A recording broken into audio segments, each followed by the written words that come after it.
I'm Jane, this is my rescue pup Sunny, and in this episode we are exploring the witchy little village of Boscastle in North Cornwall. We also get to see a very cool natural blowhole which terrifies Sunny. We go and visit the Witchcraft Museum and see some really spooky things in there, and Sunny discovers ice cream, which initially is terrifying, but then delicious. Hope you enjoy today's episode. Good morning, everybody. I'm waking up in Tintagel on the north coast of Cornwall yet again.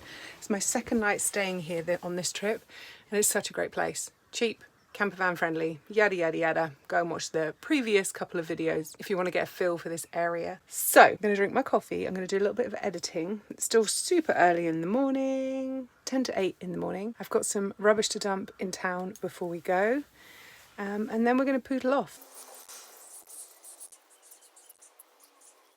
Okay, we made it into Boscastle. I'm just going to take the hound for a nice big walk because he's then going to stay in the van for about an hour and a half, I'm guessing, while I tootle on into town and have a relaxing time without him because he's so highly strung, this puppy. And I can hear water down there somewhere. I think there's just one main car park in Boscastle. It's pretty big. There's signs everywhere. It's council car park. There's signs everywhere saying no parking overnight. But these are big motorhome bays. And I'm tucked right in the corner there, so hopefully nobody will bother Sunny while I'm away. And that's why I wanted to get here first thing, because yesterday when we visited, this whole car park was rammed. It was completely full, and it was too much. So hence the plan of coming here nice and early. Oh, this is pretty. It's so pretty, Sunny.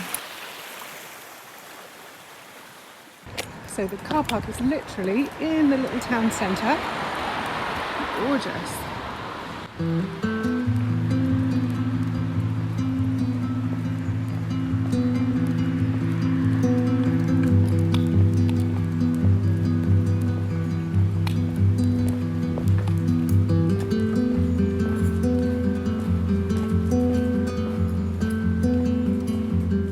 Wow, that's a cute bus stop. Sweet. Is on widescreen, so you're seeing it look a lot bigger than it is. It's really small and dinky and cute. Very, very pretty.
This is the reason that I've specifically come into Boscastle today, because I want to go in here. This is the Museum of Witchcraft and Magic. Unfortunately, I'm not allowed to film in there, but apparently I can take photos, so I will try and recount some of the stories of the place. I've been before, many years ago, and it's really interesting. They have lots of really weird artifacts. Some of it is honestly quite horrible. Some of it is quite sad. Actually, a lot of it is quite sad. Gosh, that's beautiful. But it's a very, very interesting place. It's famous worldwide. Cute. And it shares the history of witches in the UK and how witches were vilified and murdered in the most horrific ways. So I want to go in there today and find out some stories. It's £7 for adults, £5 for kiddies, but definitely don't want to take Sunny in there. It's very small, and as soon as you get other people in there, it would be way too much for him. It's also really dark. It's quite hard to read some of the exhibits, I seem to remember. Look at that roof. That's crazy. And this is the youth hostel down here on the right. I did go in there many years ago. I didn't stay there. I had a friend that worked for the Youth Hostel Association.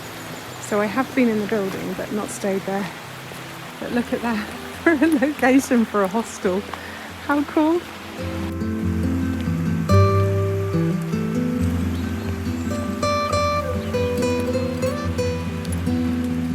Oh, where are we off to now? Change of scenery. No, we're not going that way, bub. You're going me up there, sir. Oh wow, look at that! That is so pretty. Can you even imagine being a fisherman and trying to get a boat into a harbour like this? It's mental. Oh my gosh! They would actually have to turn corners to get in the harbour. That is bonkers. Oh, Sonny, you didn't like that, huh? Come here, bub.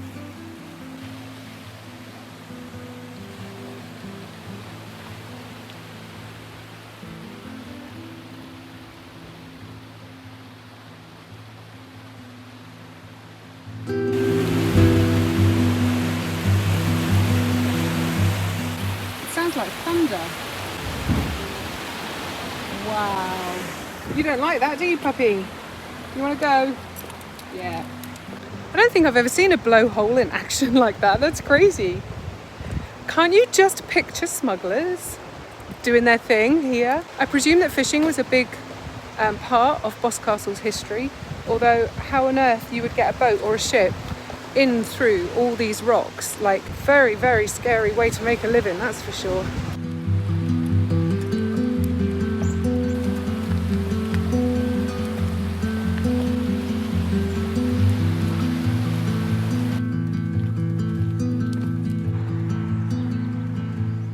It's a cute little place, huh?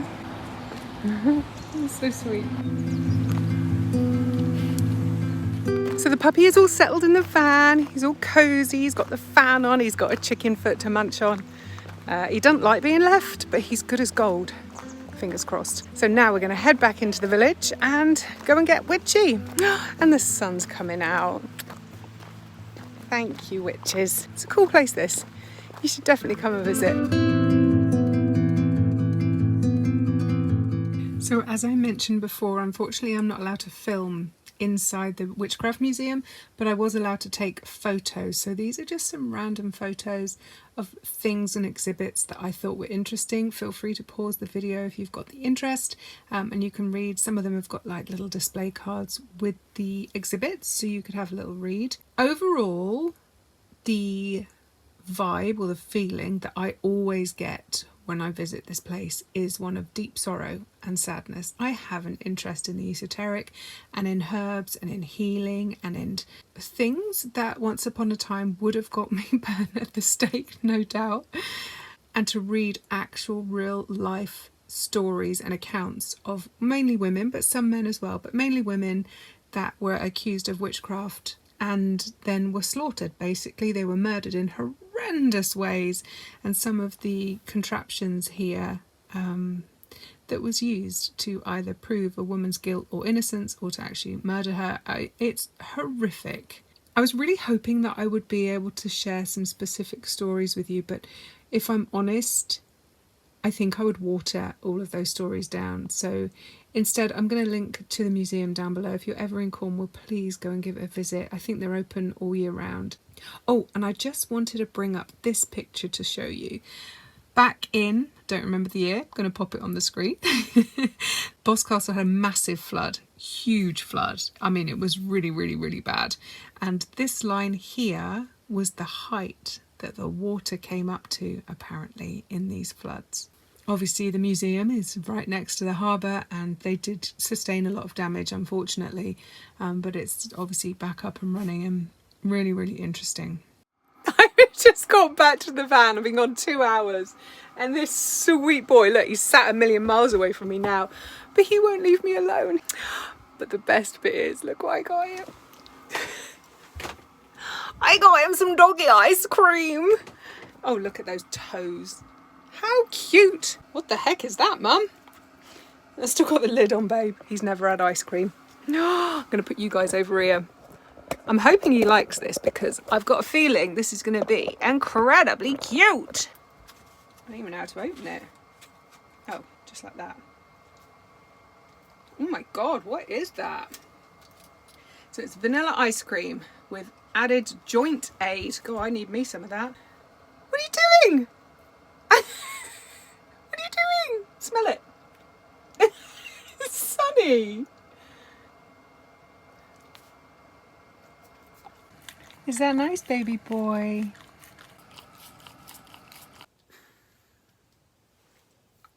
That was so flipping cute. Oh my God, he loved that. Although now he just wants to eat my cake. So I got myself a nice little flapjack.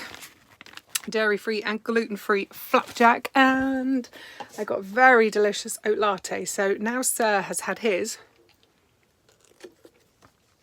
The staff can eat.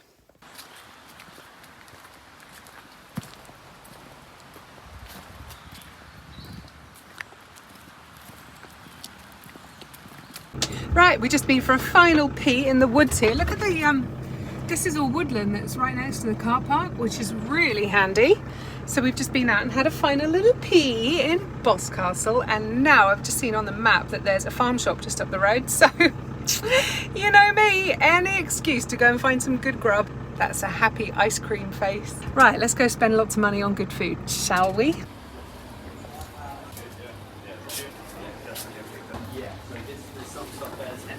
So that empty pack is stuck in the kitchen. So we'll take that then.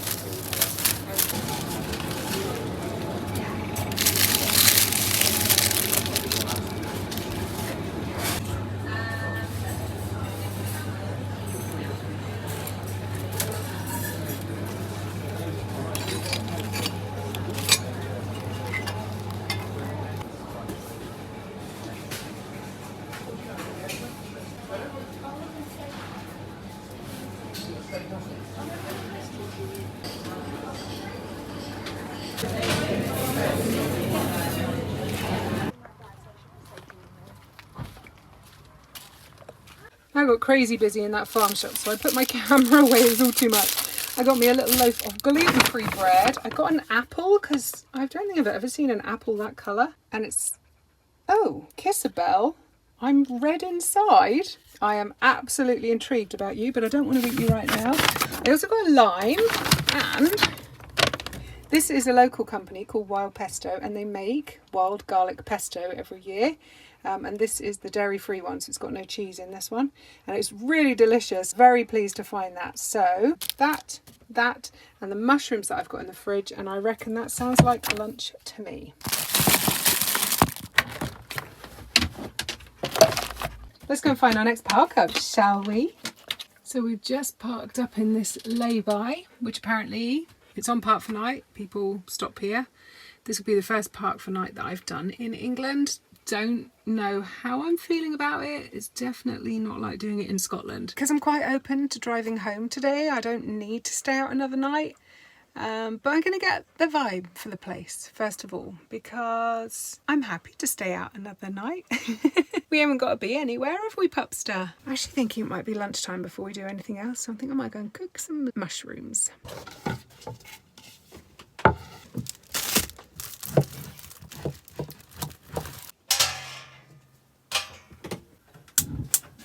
Super! So these mushrooms are just from Tesco. They are a mix of pink, yellow and grey oyster mushrooms and shiitakes. And because mushrooms shrink so much when they're cooked, I'm going to chuck the whole lot in. That's just a bit of pork lard that I rendered off a joint of pork.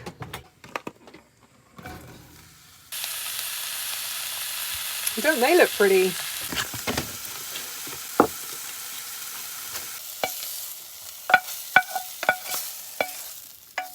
Et voila! Exotic mushrooms and wild pesto on toast. Delicious. Delicious. We still don't have a table. So I'm eating standing up, which is okay.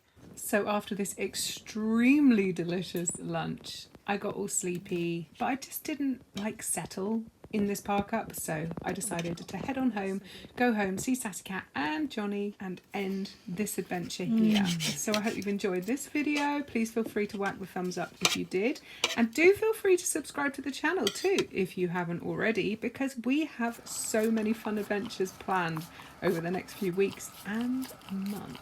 So don't miss out. Go and subscribe. And I'll see you in the next one. Bye.